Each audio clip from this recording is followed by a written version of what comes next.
Hello दोस्तों, कैसे हैं आप सब। आज हम सॉल्व करेंगे AIB 19 का सॉल्व पेपर सेट ए। जैसा कि आप सबको पता है कि किसी भी एग्ज़ाम को देने से पहले हमें प्रीवियस ईयर क्वेश्चन पेपर ज़रूर लगाने चाहिए, क्योंकि हर एग्ज़ाम में ये देखा जाता है आमतौर पर कि पुराने प्रीवियस ईयर क्वेश्चन पेपर से कुछ क्वेश्चन ज़रूर आते हैं। इसी तरह AIB 20 में भी ये उम्मीद है कि 8 से 10 क्वेश्चन पुराने क्वेश्चन पेपर से मिलेंगे। इसलिए आइए लगाते हैं AIB 19 का क्वेश्चन पेपर सेट ए। पहला क्वेश्चन है, in which case was a registered society held to be an authority for the purpose of article 12। Article 12 के लिए सुप्रीम कोर्ट ने किस केस में कहा था कि एक रजिस्टर्ड सोसाइटी अथॉरिटी होगी आर्टिकल 12 के तहत। ये था केस अजय हाशिया वर्सेस खालिद मुजीब का केस। इसी तरह दूसरे क्वेश्चन पे आते हैं, in which case did the Supreme Court of India held that fundamental rights can not be waived. इसका सही आंसर है Basveshwar Nath versus IT commissioner. Next question पे आते हैं। अब देखिए, चौथा और पांचवा क्वेश्चन जो था, इन दोनों को ही बार काउंसिल ने अपने फाइनल आंसर की में रिमूव कर दिया था, इसलिए हम इनको नहीं देखेंगे। हम आते हैं सीधे छठवें क्वेश्चन पे। छठवा क्वेश्चन है, the reports of the controller and auditor general of India relating to accounts of state shall be submitted to auditor and CAG, जो जिसको हम बोलते हैं कंट्रोलर एंड ऑडिटर जनरल, जो इसकी जो रिपोर्ट होती है स्टेट के अकाउंट से रिलेटेड, तो किसको सबमिट करता है। इसका सही आंसर होगा गवर्नर।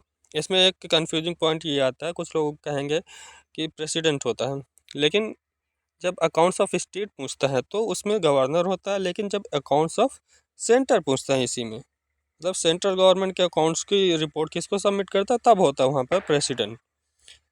नेक्स्ट क्वेश्चन पे आते हैं, which of the following article of the constitution of India declares that the Supreme court shall be a court of record. इसका सही आंसर है आर्टिकल 129।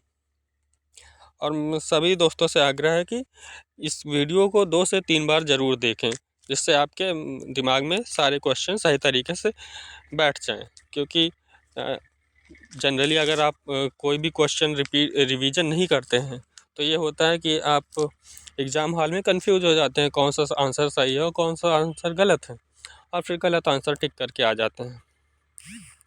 और ये बहुत ही आसान होता है कि आप रिवीजन कर लें तो आपके माइंड में वो हमेशा के लिए बैठ जाता है। नेक्स्ट क्वेश्चन पे आते हैं, which article deals with the power, privileges and immunities of the parliament and its members. इसका सही आंसर क्या है। इसका सही आंसर होगा आर्टिकल 125 में पार्लियामेंट के मेंबर्स जो होते हैं MP और MLA, MP की पावर्स और प्रिविलेजेस को दिया गया है 195 में। Next question, who can initiate the impeachment proceeding against president of India. इसमें सही आंसर होगा इधर house of the parliament. Lok Sabha हो या फिर राज्यसभा हो, किसी भी हाउस में इम्पीचमेंट प्रोसीडिंग की शुरुआत की जा सकती है, और 2/3 बहुमत से पारित होने के बाद वो दूसरे सदन में जाता है। जैसे कि लोकसभा में विधेयक लाया गया तो राज्यसभा में जाएगा 2/3 के बाद में, अगर राज्यसभा में लाया गया तो वो लोकसभा में आएगा 2/3 बहुमत से पास होने के बाद। नेक्स्ट क्वेश्चन पे आते हैं, भारतीय न्याय संहिता BNS नए एक्ट्स की पे क्वेश्चन आने लगे। अब Bharatiya Nyaya Sanhita considers force to be criminal force. इसका सही आंसर होगा when it is used intentionally without consent, causing injury, fear और इनोयंस। मतलब कि इंटेंशनली किया गया हो, फोर्स कब क्रिमिनल फोर्स बन जाता है ये पूछा गया है। तो इसमें जो भी फोर्स इंटेंशनली हो, बिना कंसेंट के हो, और इंजरी, फियर या अनोयंस काज करता हो, तो वो क्रिमिनल फोर्स में आ जाएगा। नेक्स्ट क्वेश्चन पे आते हैं, अकॉर्डिंग टू भारतीय न्याय संहिता BNS, what is the maximum fine for use a document that resembles a currency note और बैंक नोट अंडर सेक्शन 182(1)। इसका सही आंसर है 300 रुपीज़। इसको आप सेक्शन में देखेंगे तो आपको आंसर मिल जाएगा। नेक्स्ट क्वेश्चन है BNS से रिलेटेड है, फिर से question, according to the provisions of the BNS, the right of private defence of property extends to voluntary causing death or any other harm to the wrongdoer in which of the offences committed or attempted to be committed। इसका देखिए section 35 से start होते हैं self defence के part, और ये जो दिया गया है प्राइवेट डिफेंस का राइट जो कि प्रॉपर्टी को डिफेंड करने के लिए है, और कब एक्सटेंड होता है डेथ कॉज करने के लिए, ये 41 में है, section 41 BNS।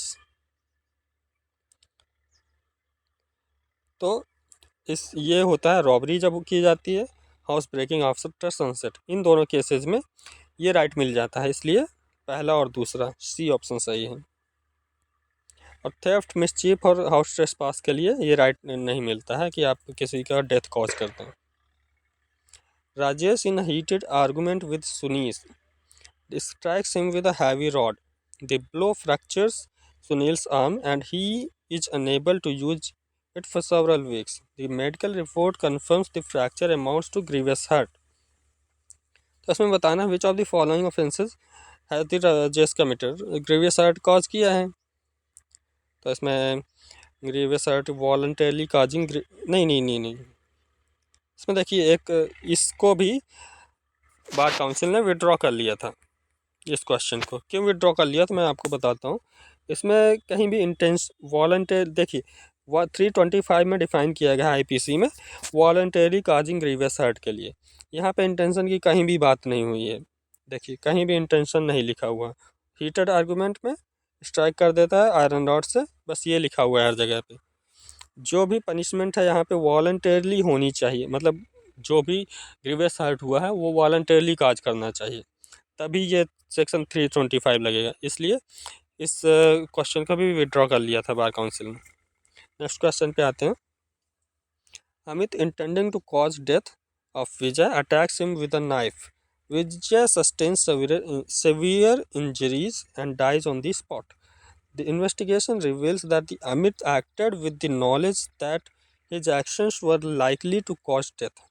However, there is no evidence of premeditation of intent to murder Vijay. Which of the following offences Amit committed? इसमें सही आंसर होगा culpable homicide not amounting to murder under section 304 IPC। इसमें देखिए